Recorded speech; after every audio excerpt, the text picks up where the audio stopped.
Assalamualaikum warahmatullahi wabarakatuh. Kami dari kelompok 3 akan memaparkan materi tentang analisis kepuasan dan loyalitas pelanggan. Adapun nama anggota kelompok 3, yang pertama Peter Amelia, Nur Kodria Syafitri, Nur Hidayah, Muhammad Aswad, dan Putri Nur Utami. Materi pertama yaitu apa yang dimaksud dengan kepuasan. Kepuasan merupakan tingkat perasaan di mana seseorang menyatakan hasil perbandingan antara hasil kerja produk atau jasa yang diterima dengan apa yang diharapkannya. Definisi kepuasan menurut Angel, kepuasan pelanggan merupakan evaluasi purna beli di mana alternatif yang dipilih sekurang-kurangnya memberikan hasil sama atau melampaui harapan pelanggan. Yang kedua, faktor-faktor apa saja yang mempengaruhi kepuasan pelanggan? Yang pertama yaitu kualitas layanan. Kualitas layanan di sini adalah sebagai penilaian atau sikap global yang berkenaan dengan superioritas suatu layanan, sedangkan kepuasan nasabah adalah respon dari penilaian tersebut. Adapun kualitas produk yaitu suatu bentuk dengan nilai kepuasan yang kompleks. Pelanggan membeli jasa perbankan untuk menyelesaikan masalah dan pelanggan memberikan nilai dan dalam proporsi terhadap kemampuan layanan untuk melakukan hal tersebut. Faktor ketiga yaitu nilai bagi pelanggan. Nilai bagi pelanggan sebagai trade-off antara persepsi pelanggan terhadap kualitas, manfaat produk, dan pengorbanan yang dilakukan lewat pengorbanan yang dibayar. Nilai bagi pelanggan bisa juga dilihat sebagai cerminan dari kualitas, manfaat, dan pengorbanan yang diberikan untuk mendapatkan sebuah produk atau layanan. Sebuah produk atau layanan perbankan dikatakan mempunyai nilai yang tinggi di mata pelanggan apabila mampu memberikan kualitas manfaat dan pengorbanan yang seminimal mungkin. Saran materi dari saya, selanjutnya saya akan mempersilahkan Nur Kodria Syafitri untuk melanjutkan materi tersebut. Saya akan melanjutkan materi yang dibawakan oleh teman saya, yaitu dimensi-dimensi keinginan konsumen dan tipe-tipe konsumen. Dimensi-dimensi keinginan konsumen diimplementasikan oleh perusahaan dalam bentuk strategi marketing mix bahwa nilai pelanggan dapat diciptakan melalui 3 dimensi. Yang pertama yaitu dimensi produk, meliputi core product, basic product, expanded product, augmented product, dan potential product. Yang kedua yaitu layanan penjualan, meliputi kecepatan dan ketepatan proses transaksi, kecepatan dan ketepatan produk yang diterima, atmosfer pelayanan yang hangat dan bersahabat, proaktif terhadap kebutuhan dan keinginan konsumen. Yang ketiga yaitu layanan purna jual dan keluhan, meliputi consumer service, bagian layanan purna jual apabila terjadi masalah atas produk yang telah dibeli atau digunakan oleh konsumen. Masalah direspon dengan cepat, layanan yang simpatik, layanan proaktif, ataupun petugas call center yang bertugas untuk mengatasi berbagai keluhan yang disampaikan oleh pelanggan berkaitan dengan pelayanan perusahaan. Selanjutnya yaitu tipe konsumen. Ada 5 tipe konsumen. Yang pertama yaitu tipe konsumen apostles. Adalah konsumen yang merasa puas karena apa yang didapatkan konsumen tersebut melebihi apa yang diharapkannya, sehingga ia akan memberikan efek berantai tentang perusahaan tersebut kepada pihak lain. Tipe konsumen yang kedua yaitu tipe konsumen defektor, yaitu konsumen yang merasa pelayanan yang diberikan oleh perusahaan tidak ada sesuatu yang lebih atau bersifat standar atau biasa saja, dan biasanya konsumen akan berhenti melakukan pembelian atas produk tersebut. Konsumen merasa apa yang didapatkannya dari produk tersebut sama saja dengan yang diberikan oleh produk lain, sehingga beralih kepada produk lain yang mampu memberikan kepuasan lebih dari apa yang diharapkannya. Yang ketiga yaitu tipe konsumen teroris, yaitu konsumen yang mempunyai pengalaman buruk atau negatif atas perusahaan, sehingga ia akan menyebarkan efek berantai yang negatif kepada orang lain. Ia berupaya mempengaruhi pihak lain agar tidak membeli produk tersebut atas dasar ketidakpuasan yang ia dapat dari produk tersebut. Yang keempat yaitu tipe konsumen hostages, yaitu konsumen yang tidak puas akan suatu produk namun tidak dapat melakukan pembelian pada produk lain karena struktur pasar yang monopolistik atau harga yang murah. Tipe konsumen yang kelima atau yang terakhir yaitu tipe konsumen mercenaries, adalah konsumen yang sangat puas namun tidak mempunyai kesetiaan terhadap produk tersebut, di mana dipengaruhi oleh rendahnya harga atau faktor lain. Assalamualaikum warahmatullahi wabarakatuh. Baik, di sini saya Putri Nurtami akan melanjutkan materi dari pemateri kedua, yaitu mengenai materi apa aja sih jenis kepuasan dari pelanggan. Nah, di sini jenis kepuasan pelanggan itu terbagi menjadi 3 bagian, yaitu yang pertama puas dengan produk atau jasa. Maksudnya di sini puas karena kualitasnya tinggi serta jangkauannya yang luas. Kemudian yang kedua yaitu puas dengan cara menjualnya. Yang dimaksud dengan puas dengan cara menjualnya yaitu mungkin sellernya itu ramah, sopan, dan akrab, lalu murah senyum, menyenangkan, tanggap, cepat, dan sigap. Kemudian kategori ketiga yaitu puas dengan harganya. Yang dimaksud dengan puas dengan harganya yaitu murah ataupun mahal namun sesuai dengan harapan kita. Yang kedua yaitu bersaing. Kemudian setelah kita mengetahui jenis-jenis kepuasan pelanggan, di sini saya akan melanjutkan pembahasan materi tentang apa saja sih kategori keluhan dari konsumen. Jadi, keluhan dari konsumen itu terbagi menjadi 4 bagian. Yang pertama yaitu mechanical complaint atau keluhan mekanikal. Yang dimaksud dengan keluhan mekanikal adalah suatu keluhan yang disampaikan oleh konsumen sehubungan tidak dapat berfungsinya peralatan atau produk yang dibeli atau disampaikan kepada konsumen tersebut. Yang kedua adalah attitudinal complaint atau keluhan akibat sikap karyawan. Maksudnya yaitu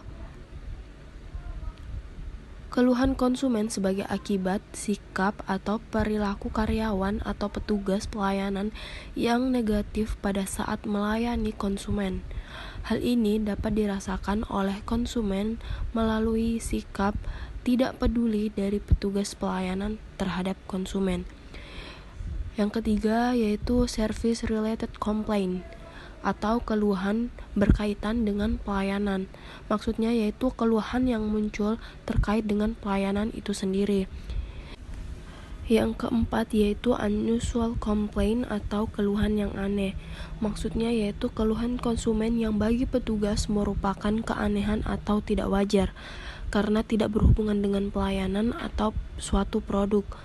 Konsumen yang mengeluh seperti ini sebenarnya secara psikologis adalah orang-orang yang hidupnya tidak bahagia atau kesepian. Nah, di sini saya akan memberikan beberapa hal yang diperhatikan dalam menghadapi keluhan konsumen, yaitu antara lain, pertama, konsumen biasanya marah atau emosi pada saat menyampaikan keluhan, terutama apabila keluhannya sering tidak ditindaklanjuti. Oleh karenanya, petugas pelayanan yang menerima keluhan tersebut tidak boleh terpancing untuk marah, namun harus mampu menenangkan konsumen tersebut tanpa harus ikut terbawa emosi. Yang kedua, yaitu petugas pelayanan dalam melayani keluhan tidak boleh memberikan janji-janji yang tidak mungkin untuk dipenuhi. Setiap keluhan harus ditindaklanjuti tanpa memberikan janji yang tidak mungkin terrealisasikan. Yang ketiga, yaitu jika permasalahan tidak dapat diselesaikan sedangkan petugas sudah berupaya secara maksimal, maka petugas harus berani menyatakan tidak mampu mengatasi permasalahan tersebut secara jujur kepada konsumen dan menyerahkan penyelesaian masalah tersebut kepada. Yang keempat, ada konsumen atau nasabah yang selalu mengeluh, Untuk menghadapinya, petugas harus sabar mendengarkan atas segala keluhan yang disampaikan dan melakukan pendekatan personal secara khusus, sebab seringkali keluhan nasabah ini terkait dengan masalah yang sepele, namun bukan berarti keluhan tersebut tidak harus diperhatikan. Nah, mungkin sekian pemaparan materi dari saya. Ada kurang lebihnya mohon dimaafkan. Cukup sekian dan terima kasih. Baik, terima kasih atas kesempatan yang telah diberikan oleh pemateri sebelumnya. Di sini materi saya yaitu bagaimana cara mengukur kepuasan pelanggan. Di sini kelompok kami membaginya atas 4 bagian.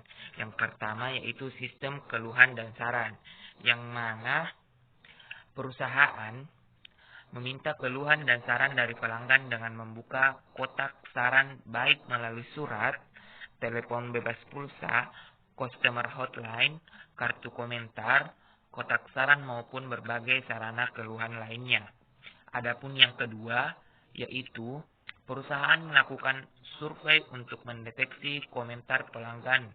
Diharapkan dari survei ini didapatkan umpan balik yang positif dari konsumen. Survei ini dapat dilakukan melalui pos, telepon, atau wawancara pribadi atau pelanggan diminta mengisi angket.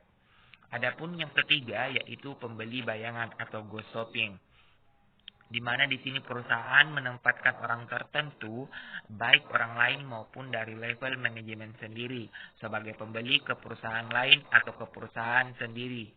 Pembeli bayangan ini akan memberikan laporan keunggulan dan kelemahan petugas pelayanan yang melayaninya.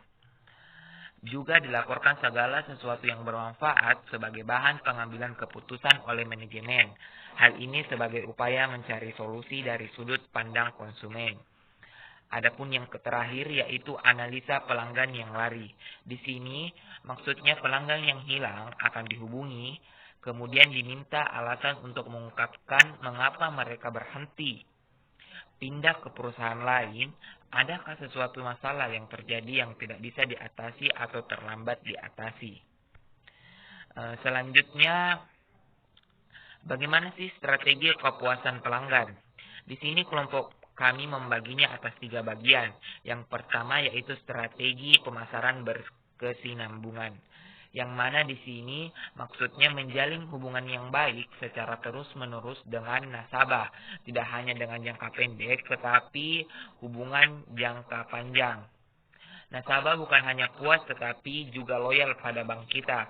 Oleh karena itu, bank harus tetap memelihara dan meningkatkan pelayanan sesuai dengan yang dibutuhkan dan diinginkan oleh nasabah.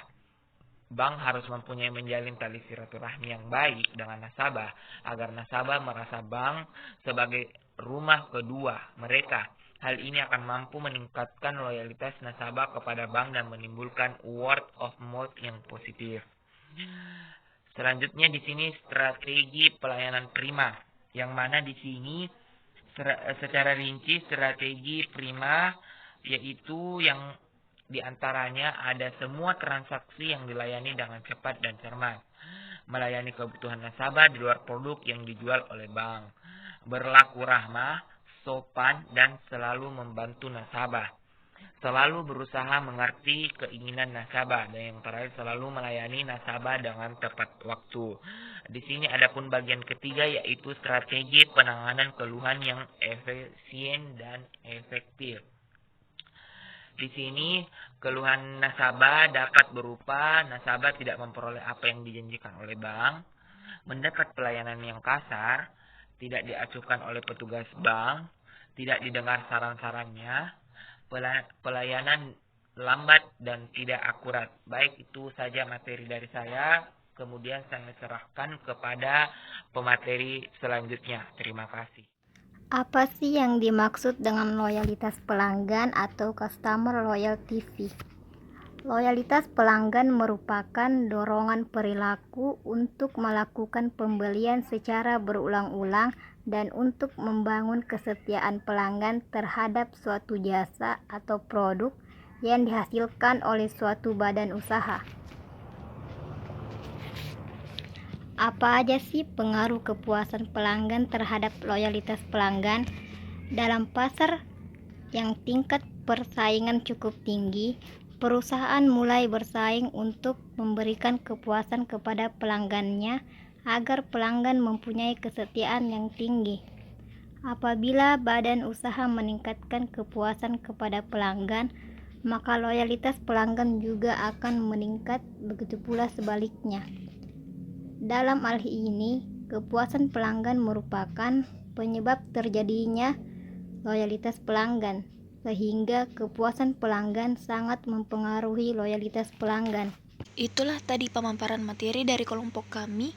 Lebih dan kurangnya mohon dimaafkan. Terima kasih.